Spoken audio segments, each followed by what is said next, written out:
البتہ اگر نفل نماز پڑھ رہے ہیں اور والدین نے آواز لگائی ہے تو ہم والدین کی آواز پر لبیک کہہ سکتے ہیں، نفل نماز توڑ سکتے ہیں۔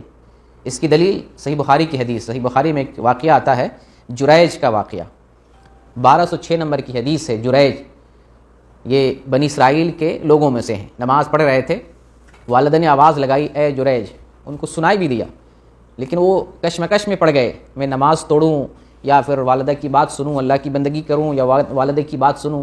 ایک مرتبہ آواز لگائی، یہ نہیں گئے، سش و پنج میں پڑے رہے، پھر دوبارہ آواز لگائی، پھر نہیں گئے، سبارہ جو ہے آواز لگائی اور سن رہے ہیں آواز، لیکن وہ نماز کو نہیں توڑتے ہیں۔ تو والدہ نے بد دعا دے دی کہ جریج کی موت اس حال میں آئے کہ وہ کسی فحش عورت کا منہ دیکھ لے، فاحشہ عورت کا منہ دیکھ لے، اس وقت تک موت نہ آئے۔ تو دعا قبول بھی ہو گئی، اس لیے والدین کی بد دعا نہیں لینی چاہیے، اور والدین کو اپنی اولاد کے لیے بد دعا کرنا بھی نہیں چاہیے۔ ظلم سہ لے کوئی مسئلہ نہیں ہے، بد دعا کا معاملہ بہت بڑا ہوتا ہے، زندگی تباہ ہو سکتی ہے۔ اس لیے نہ والدین کو اپنی اولاد کے حق میں بد دعا دینا چاہیے، نہ اولاد کو ایسا عمل کرنا چاہیے کہ والدین بد دعا دینے پر مجبور ہو جائیں۔ اور والدین اگر بد دعا دے دے اور بد دعا حق بجانب ہو، ایسا نہیں ایسے ویسے جو ہے بد دعا دے دے جیسے تیسے اپنی اولاد کو بد دعا دے دے قبول ہو جائے گی، نہیں، بد دعا دینے میں اگر حق بجانب ہو تو بد دعا قبول ہو سکتی ہے۔ جیسے یہاں والدہ نے، جریج کی والدہ نے بد دعا دی اور بد دعا قبول ہو گئی، اور ہوا کیا کہ ایک عورت جو بکری چرا رہی تھی اس نے الزام لگا دیا جریج پہ، جبکہ یہ ایک نیک آدمی تھے، عابد و زاہد تھے۔ یہ والدہ کی بد دعا لگ گئی اور الزام ان کے اوپر آ گیا۔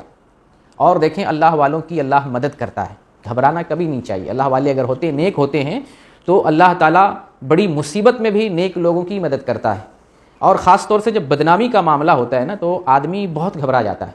دنیا کی ساری چیزیں ایک طرف، لیکن بدنامی اتنی بری چیز ہے کہ انسان کی روح کانپ جاتی ہے، محلہ سماج میں اپنا چہرہ دکھانے کے لائق نہیں ہوتا ہے۔ لیکن اللہ کے نیک بندے اللہ پر جب بھروسہ کرتے ہیں تو اگر کوئی بدنام بھی کرنا چاہے تو ایک نہ ایک دن حقیقت سامنے آ جاتی ہے۔ جس عورت نے الزام لگایا تھا کہ اس نے میرے ساتھ بدفعلی کی ہے، گناہ کا کام کیا ہے جس کی وجہ سے حمل ٹھہر گیا ہے، تو جریج ہی نے کہا کہ بلاؤ اس عورت کو، کہاں ہے جو الزام لگا رہی ہے۔ اس عورت کو بلایا گیا، بچہ پیدا ہو چکا تھا، بچے سے پوچھا گیا کہ تمہارا باپ کون ہے؟ تو بچے نے کہا کہ میرا باپ فلاں چرواہا ہے، راعی الغنم، میرا باپ چرواہا ہے۔ بچہ جس کے اندر بولی نہیں ہوتی ہے، قوت گویائی نہیں تھی، اس وقت بولنے کے قابل نہیں تھا، اس بچے نے اس حقیقت کا اظہار کیا کہ میرا والد فلاں چرواہا ہے۔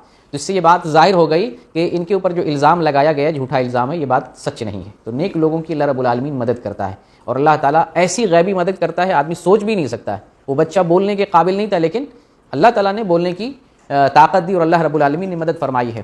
تو بہرکیف اس واقعے سے یہ نصیحت ملتی ہے کہ والدین کی بات کی فرما برداری کرنی چاہیے۔